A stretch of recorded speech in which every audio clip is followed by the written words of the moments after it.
अखंड भारत स्वप्न संजोकर आगे बढ़ते जाना है। अखंड भारत स्वप्न संजोकर आगे बढ़ते जाना है। जन जन के हृदयों में फिर से भारत भाव जगाना है। अखंड भारत नारा है, हिंदुस्तान हमारा है। नमस्कार। मारा અને સૌ વિદ્યાર્થી મિત્રોના જીવનમાં શિક્ષણ થકી જ્ઞાન અને સંસ્કાર રૂપી અમૃત સિંચનાર એવા સંસ્કાર એજ્યુકેશન ટ્રસ્ટના આદરણીય ટ્રસ્ટીશ્રીઓ, ગુરુજનો તથા સર્વે દેશભક્ત શ્રોતાઓના હૃદય મંદિરમાં વિરાજિત માં ભારતીના ચરણ કમલમાં ઈશા શુક્લના કોટી કોટી વંદન।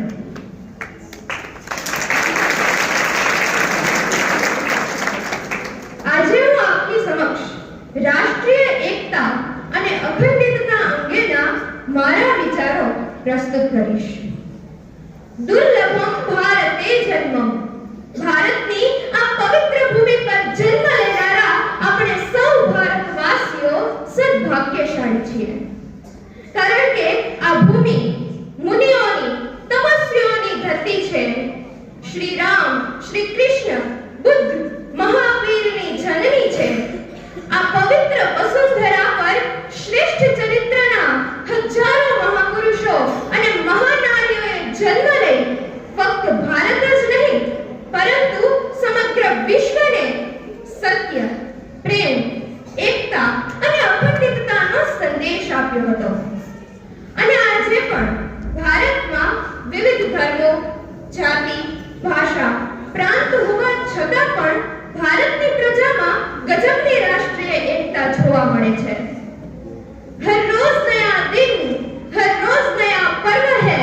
विविधताओं से भरे इस देश पर मुझे गर्व है।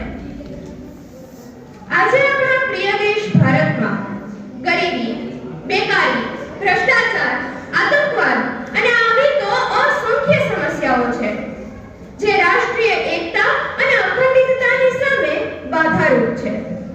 તો કોણ આ બધી સમસ્યાઓ સામે લડશે? કોણ તેને દૂર કરી ભારતને પુનઃ અખંડ બનાવશે? શું આ કાર્ય વૃદ્ધો કરશે કે પછી બાળકો કરશે?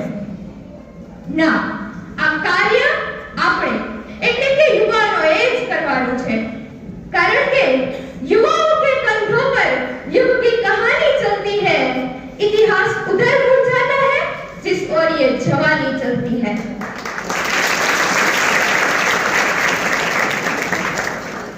આજે મારે દરેક ભારતીયને પૂછવું છે કે શું માત્ર ટીવી, મોબાઈલ કે વર્તમાનપત્રો દ્વારા રાષ્ટ્રની સમસ્યાઓ વિશે જાણીને વૈમનસ્ય ફેલાવતા લોકોને ધિક્કારીને મારે શું એમ વિચારી ઘરમાં એશો આરામથી બેસી રહેવું એ જ આપણું કર્તવ્ય છે? એ જ આપણા સંસ્કારો છે? અને શું એ જ આપણા સૌની દેશભક્તિ છે?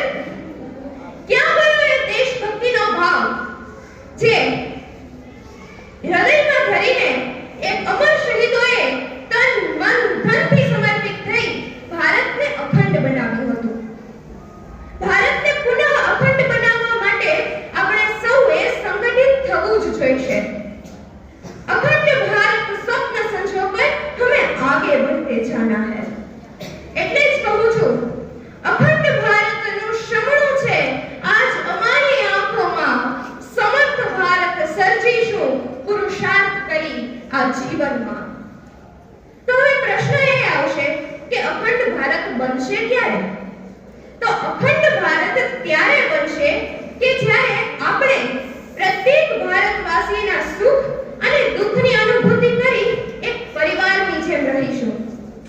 અખંડ ભારત ત્યારે શક્ય બનશે કે જ્યારે પ્રત્યેક ભારતવાસીની ઓળખ તેની જાતિ, ધર્મ, ભાષા કે પ્રાંતથી નહીં પરંતુ તેની કાર્યનિષ્ઠા અને દેશભક્તિથી થશે। કાશ્મીરથી કન્યાકુમારી અને ગુજરાતથી આસામ સુધીના પ્રવાસન ઉદ્યોગને વિકસાવવામાં આવશે કે જેથી લોકો એકબીજાની સંસ્કૃતિથી છોડાઈ શકે. અને જ્યારે ભારતના બાળકો ટ્વિંકલ ટ્વિંકલ લિટલ સ્ટાર નહીં, વંદે માતરમનું ગાન કરશે. અખંડ ભારત ત્યારે શક્ય બનશે જ્યારે ભારતના યુવાનોને ધોતી, યુવતીઓને સાડી પહેરવામાં શરમ નહીં આવે અને સંસ્કૃત બોલવામાં પણ શરમ નહીં આવે. અખંડ ભારત ત્યારે શક્ય બનશે જ્યારે સ્વચ્છ ભારત, વ્યસન મુક્ત ભારત, બેટી બચાવો જેવા અભિયાનો ફક્ત કાગળ પર જ નહીં પરંતુ વાસ્તવિકતામાં સાર્થક થશે. અને આપણા સૌના આદર્શ સ્વામી વિવેકાનંદ, સરદાર પટેલ અને વીર શહીદ ભગતસિંહ હશે. અંતે આ પવિત્ર ભારત ભૂમિ માટે મારી દેશભક્તિ પ્રકટ કરતા હું એટલું જ કહીશ, રાષ્ટ્રભક્તિ લેન